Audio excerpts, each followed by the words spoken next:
We've got a 163H. We've done a complete powertrain rebuild on, all in-house. Did engine, transmission, final differential, both final drives, all 4 brake groups.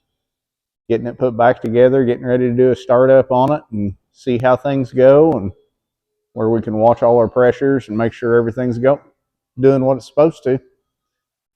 So we'll give it a start, see what it does.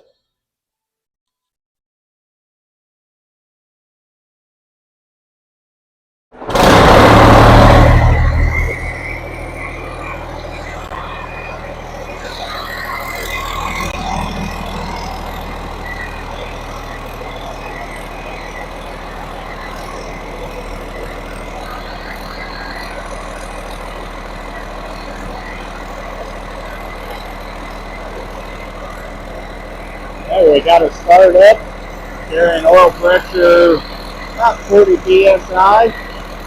Everything else is looking good on it, nice and smooth, all good.